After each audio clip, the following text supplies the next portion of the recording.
The moment Eliza Blackwood fired James Collins, she expected tears, anger, or desperate pleas. Instead, his quiet dignity shattered her carefully constructed world.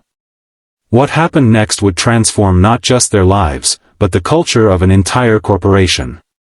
If you've ever wondered whether kindness can truly triumph in a cutthroat world, this story will answer that question in ways you never imagined. Like, subscribe, and join me on this journey of redemption that proves sometimes our greatest strength lies in how we respond when everything is taken away. Rain pelted against the floor-to-ceiling windows of Blackwood Enterprises' executive suite, casting shifting shadows across Eliza's immaculate desk. At 42, she had built her tech empire from nothing, amassing a fortune of $3.8 billion through ruthless efficiency and an uncanny ability to identify weakness. Her employees called her the glacier behind her back, beautiful, powerful, and utterly cold. Send him in, she instructed her assistant through the intercom, not bothering to look up from the quarterly reports. The door opened with a soft click as James Collins entered, his worn blazer slightly damp from the rain. "You wanted to see me, Ms. Blackwood?" His voice was steady, though the dark circles under his eyes betrayed his exhaustion.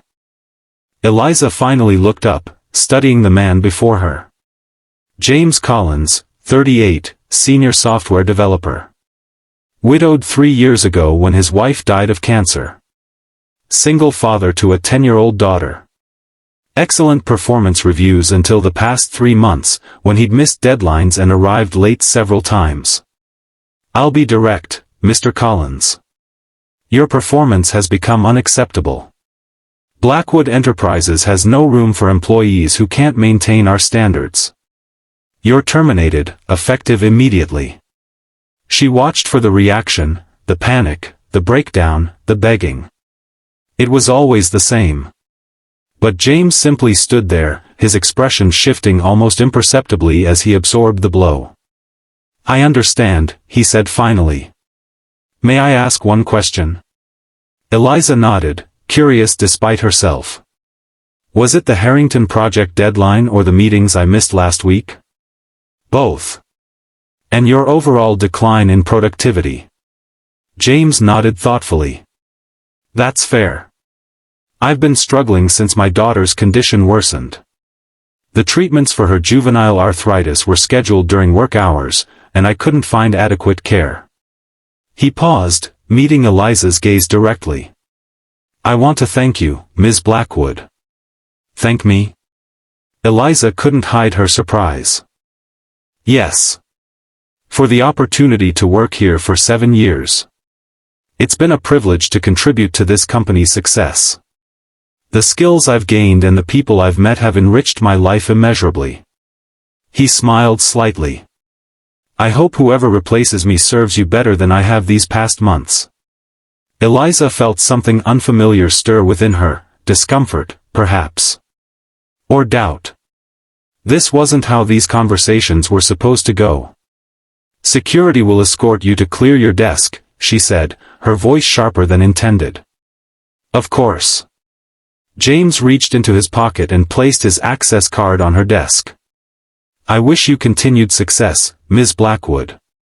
As he turned to leave, he added quietly, "Life has taught me that how we respond to our worst moments defines us more than our achievements ever could.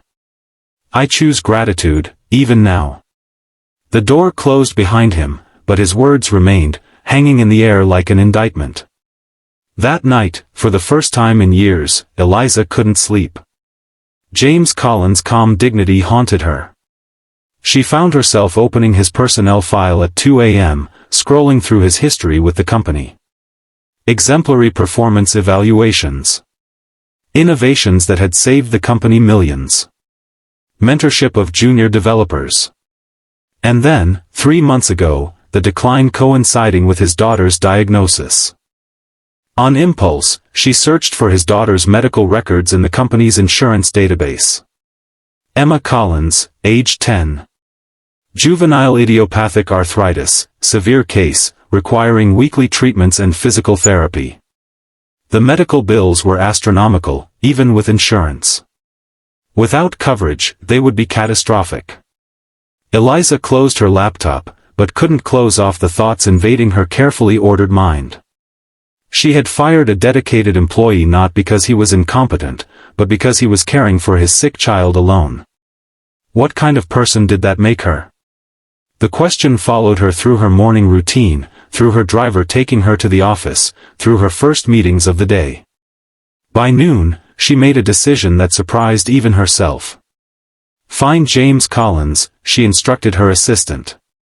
"I need his current contact information."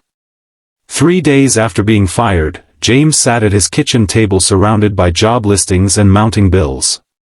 Emma was napping in her room, exhausted from her morning physical therapy session. The knock at the door was unexpected. When he opened it to find Eliza Blackwood standing on his modest porch, he momentarily thought he was hallucinating. "Mr. Collins," she said, looking strangely uncomfortable. "May I come in?" James led her to the kitchen, hastily clearing away the papers. "Would you like some coffee?" "It's nothing fancy, I'm afraid." "That would be nice," she replied, taking in the small, tidy home with its worn furniture and walls covered with Emma's artwork. As James prepared the coffee, Eliza noticed a pill organizer on the counter, meticulously arranged for what appeared to be multiple daily medications. "How is your daughter?" she asked. James paused, surprised by the question. "She has good days and bad days. Today's been difficult, the new medication makes her nauseous." He placed a mug before her. "But I didn't think you came here to discuss Emma's health." "No," Eliza admitted. "I came because I made a mistake." The words felt foreign on her tongue. Eliza Blackwood didn't make mistakes, and she certainly didn't admit to them. "I've reviewed your work history and the circumstances of your recent performance issues. I'd like to offer you your position back, with accommodations for your daughter's medical appointments."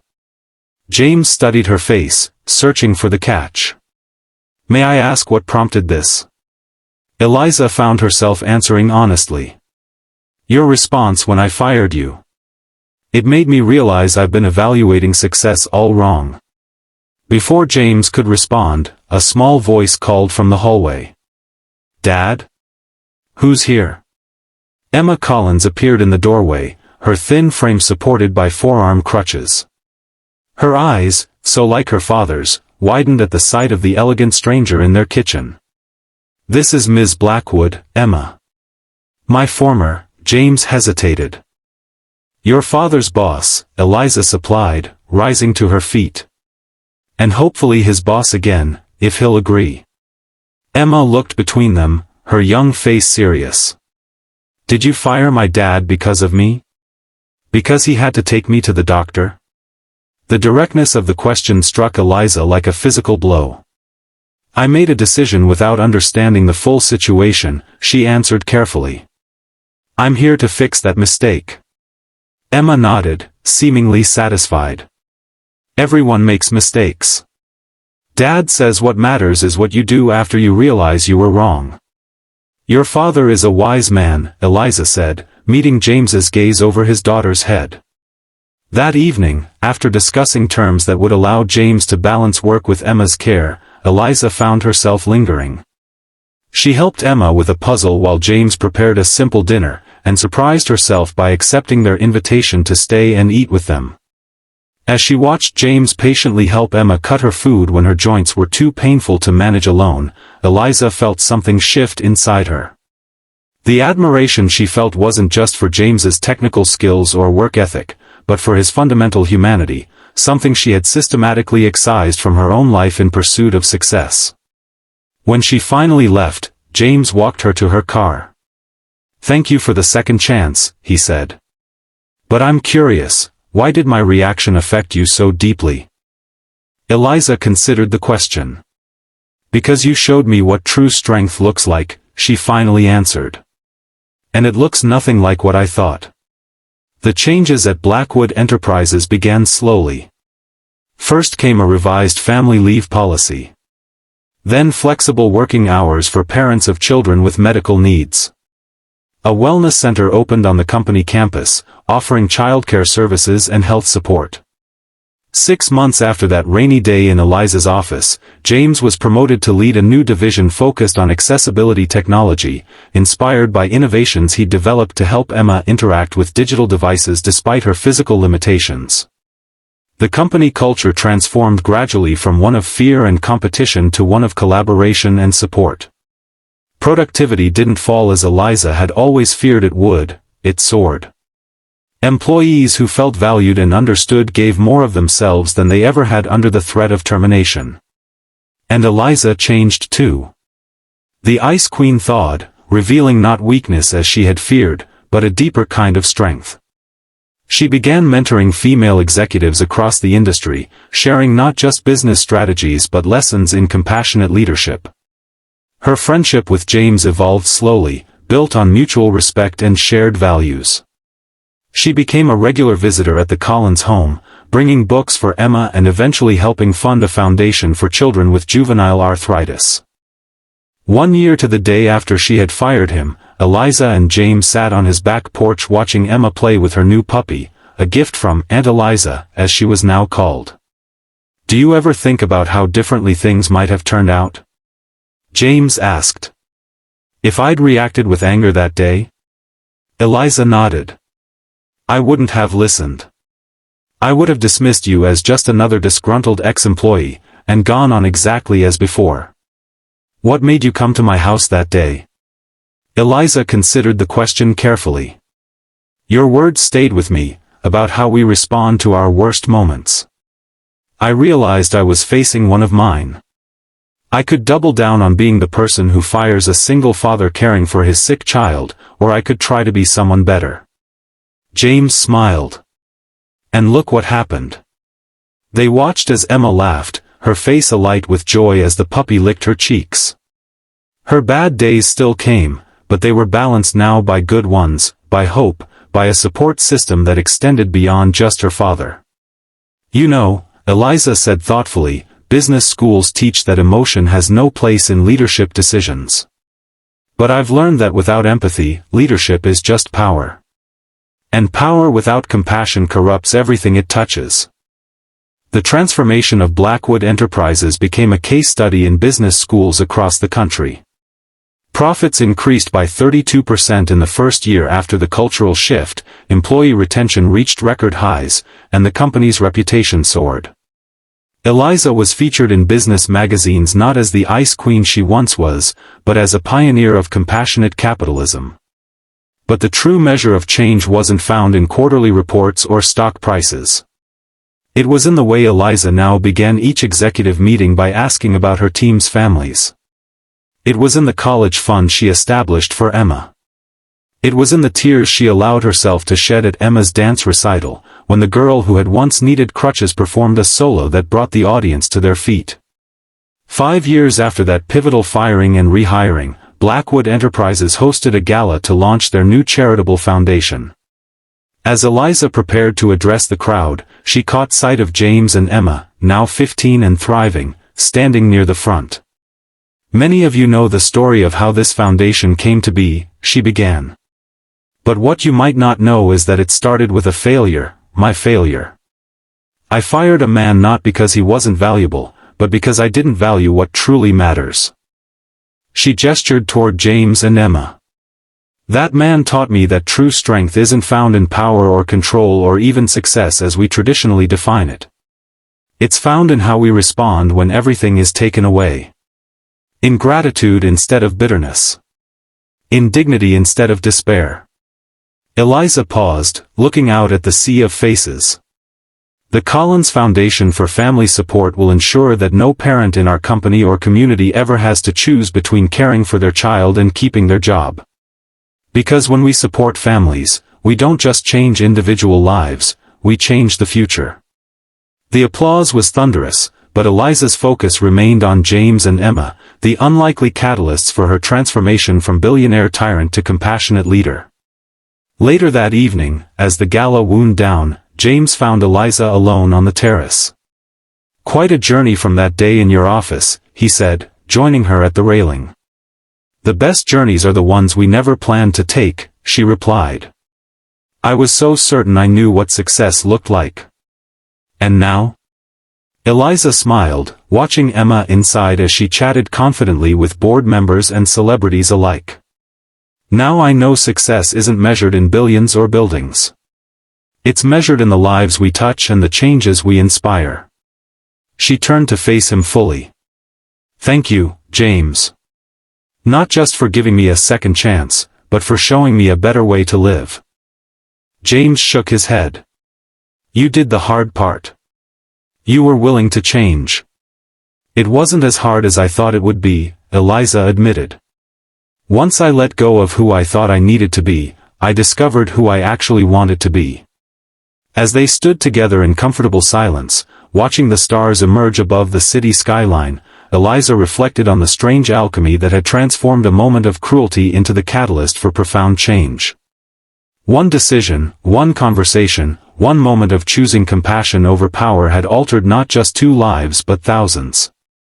The story of the billionaire who fired a single dad only to have her life transformed by his response became legend within the company, a reminder that true leadership begins with humanity. And in boardrooms across the country, executives began to ask themselves not just, what would maximize our profits, but what would Eliza Blackwood do? For Emma Collins, the legacy was even more personal. On her 18th birthday, now fully in remission and headed to college on a full scholarship, she found a letter from Eliza among her gifts. Dear Emma, it read. Years ago, your father taught me that our worst moments can become our defining ones if we respond with grace. Today, as you begin your own journey, I want you to know that you've been my greatest teacher. Watching you face each challenge with courage and joy has shown me what real strength looks like. The foundation that bears your name has now helped over 5,000 families, but its true impact can't be measured in numbers. It's measured in moments, moments when parents can be fully present for their children without fear, moments when illness doesn't mean isolation, moments when compassion triumphs over competition. Your father changed my life with his response to adversity, but you, Emma, you changed my heart simply by being who you are. The world is waiting for you now, and I can't wait to see how you'll change it too. The story of Eliza Blackwood and James Collins reminds us that sometimes our most painful moments contain the seeds of our greatest transformation. That kindness isn't weakness, but the most enduring form of strength. And that one person choosing dignity over despair can set in motion changes that ripple outward, touching countless lives in ways we can never fully measure. In a world that often celebrates power over compassion and success over significance, their story stands as a testament to the revolutionary potential of simple human decency. It challenges us to consider how we might respond in our own moments of crisis, and what kind of legacy we wish to leave behind.